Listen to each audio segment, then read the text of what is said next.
My nightmare stepmother burned all of my late mother's belongings, and by doing so put my dad in the hospital. I went nuclear on her. My stepmother and I have never got along, and I'll never forget the night she drunkenly called me, bragging about the fact she just burned all of my late mother's belongings. I burned them. It was all junk anyway. I've always hated how you guys kept her a part of your life. You need to learn to let go. You should look at it as a favor, really. I couldn't muster up words and just hung up. I sat in silence for a minute before receiving a flood of notifications from her. She was sending me pictures upon pictures of ashes, accompanied by laughing emojis. My dad and I were actually on a camping trip when this happened, so I woke him up to tell him. He thought I was joking, but when I showed him proof, he went pale. He stepped outside his tent and started clutching his chest and having a heart attack. I called an airlift. It took 15 minutes for the helicopter to arrive, and we immediately got in. The doctors told me not to get my hopes up, and all this was happening while my stepmother was blowing up my phone demanding I answer her calls. I ignored them, however, and held my father's hand the entire time. He made it to the hospital, and they admitted him to the ICU, where he was hooked up to all these machines. I sat by his bedside, holding his hand, watching his chest rise and fall. The thought of losing him was unbearable. I tried to be strong, but the guilt was overwhelming. I thought if I hadn't told him, he would have been okay. But deep down, I knew that wasn't true. After what felt like an eternity, the doctors managed to stabilize him. They said he was lucky that he'd pulled through, but he was still in a fragile state. Any more stress could be dangerous, even fatal. For the next few days, I barely left my dad's side. Every time I stepped out of the room, I felt anxious. I was terrified that something would happen while I was gone. The doctors kept saying he needed rest, and that stress was the worst thing for him right now.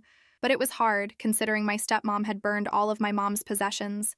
My stepmom was always bitter about my mom and the sweet things that our family said about my mom. Last Thanksgiving, we were all gathered around the dining table. It was the first time my dad had brought his new girlfriend, my soon-to-be stepmom, to a family holiday. Everyone was curious about her. They were eager to meet the woman who had finally brought a smile back to my dad's face after years of grief. I remember sitting next to my dad, my stepmom on his other side, her hand resting in his. She seemed a little nervous, but who wouldn't be meeting the whole family for the first time? My dad kept reassuring her. As we were making plates for the table, the conversation naturally drifted to memories of my mom. It was like that every year. No matter how much time had passed, she was always present in the room with us. Aunt Linda told my stepmom that she was just as beautiful as Mary was. Mary was my mother. My brother sure knows how to pick them, she said with a smile. There was a murmur of agreement around the table, and I saw my stepmom's smile fade for a moment, but she quickly bounced back and nodded politely. As the dinner went on, the stories about my mom started flowing, how she used to make the best pecan pie, how she would always sneak an extra slice to my cousin Jake, and how she had this way of making everyone feel special. My stepmom sat there, smiling and nodding, but I could feel the tension building in her. It was when Uncle Joe started the prayer that the energy in the room really shifted. We all bowed our heads, and Uncle Joe, who always led the blessing, began to speak. Lord, we thank you for this meal and for the family gathered here today. We ask that you bless our food and our time together, and we especially ask that you continue to bless Mary's soul. May she rest in peace, and may she know that she is missed dearly every day. As soon as he mentioned my mom's name, I felt my stepmom shift uncomfortably in her seat. Her hand, still holding mine under the table, suddenly felt tighter. I looked up at her, and though her eyes were closed for prayer, I could see how uncomfortable she felt. It was in that moment I realized she was bitter. Bitter about my mom, about the way we all still talked about her, about the fact that no matter how hard she tried, she would always be competing with a ghost. When the prayer ended, she quickly let go of my hand and reached for her wine glass, taking a long sip as the rest of the family echoed, Amen. My dad, oblivious, just smiled at her and gave her hand another reassuring squeeze, but I saw it. One day at the hospital, my dad woke up, and he was more alert than he had been in days. He looked at me with those tired eyes and said he needed to talk to Stephanie. I was scared for him and of what could happen if we pushed her too far, but my dad was insistent. He wasn't the type to let things slide, and I knew that holding on to this, letting it fester,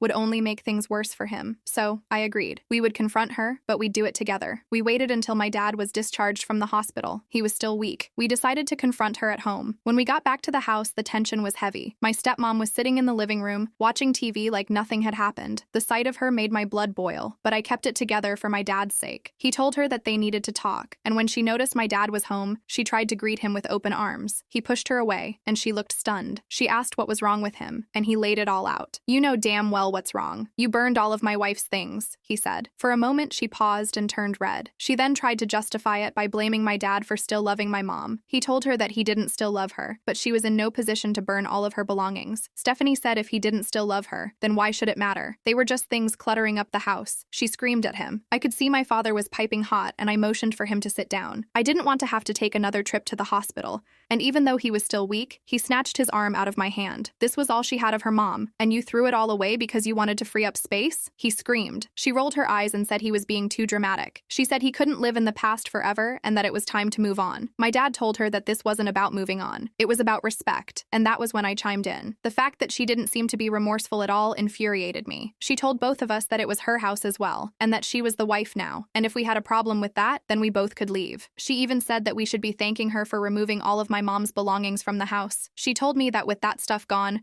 we could both heal faster and not have a constant reminder that she was dead. My dad said he paid the mortgage and that his name was on the documents. He told her she needed to leave immediately. This seemed like the final straw for him, not including the fact that she did not visit him while he was in the hospital. She refused to leave, and the argument got heated. My dad looked pale again, and I forced him to the couch. I told her to leave him alone. She didn't care that she was causing him so much pain. After my dad's color returned and his breathing was stable, I helped him to the bed. The morning after the confrontation was eerily quiet. The tension from the night before hung in the air. It was impossible to ignore. My dad was still in bed, exhausted and emotionally drained from everything that had happened. I could hear his slow breathing through the thin walls. I made my way downstairs, half expecting to find her gone. But no, she was there, sitting at the kitchen table with a cup of coffee in hand, as if nothing had happened. She didn't even look up when I walked in. Her focus was entirely on her phone. Her fingers moved rapidly across the screen. As I poured myself a cup of coffee, the phone calls started. First, it was my aunt. She asked me what was going on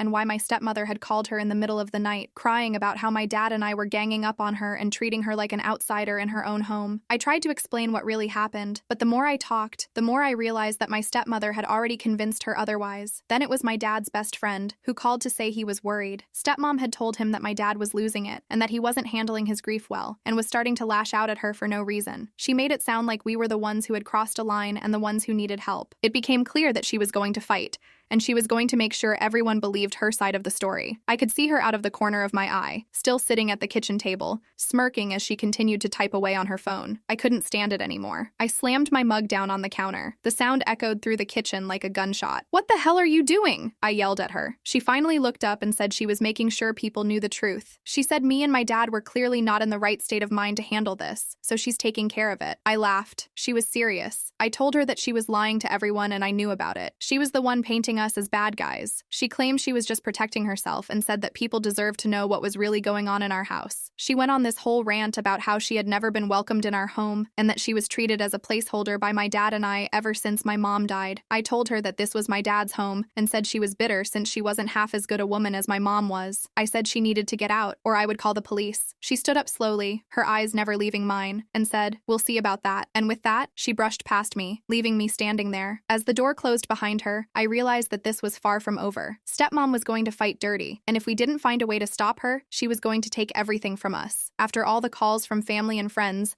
my dad started stressing, and then his health started to decline again. He was stressed all the time, barely sleeping, and it was taking a toll on his heart. The doctors warned us that he couldn't take much more of this, that if things didn't change, he might not make it. I couldn't stand by and watch her destroy him. We needed to get her out of our lives, but she wasn't going to go quietly. That's when I realized we needed legal help. We found a lawyer who specialized in family law, and we started the process of filing for divorce. It was grueling, and my stepmom fought us every step of the way. But the more she fought, the more her true colors showed. She tried to play the victim, to paint us as the bad guys, but it didn't work. The court saw through her lies and saw the damage she was trying to do. She had no remorse or empathy, just a burning desire to get what she wanted, no matter who it hurt. The divorce was ugly. She dragged it out as long as she could, trying to drain us financially and emotionally. But in the end, the court ruled in our favor. She was forced to leave, and we were finally free of her. After she was gone, it took time for us to heal. My dad's health slowly improved, but he was never the same. The stress had taken its toll, and he was more fragile than ever. We focused on rebuilding our lives, on finding a new normal. It wasn't easy, and there were days when the weight of everything we'd been through felt like too much to bear. But we had each other, and that was enough. We didn't talk much about my mom's things after that. The loss was too painful. One day, as we were going through some old boxes in the attic, I found a small envelope tucked away in the corner. It was addressed to me in my mom's handwriting. My heart skipped a beat as I opened it. Tears formed in my eyes as I read the words she'd written to me before she passed. She talked about how much she loved me and how proud she was of the person I was was becoming. And at the end, she wrote, "No matter what happens, always remember that I'm with you. In every memory, every moment, I'm there." I held the letter close to my chest and felt a sense of peace that I hadn't felt in a long time. My mom was gone, but she was still with me in every memory, in every moment, and no one could ever take that away. As time passed, the pain started to fade. My dad and I were closer than ever. We knew that we couldn't change the past, but we could determine our future. And that's exactly what we did. We moved to a new house. It was a fresh start. The first night in our new home, we sat on the porch, watching the sunset, and my dad turned to me with a small smile. "We made it," he said. "Yeah," I agreed. "We did." And through it all, I knew that my mom was watching over us and that she would have been proud of the people we had become.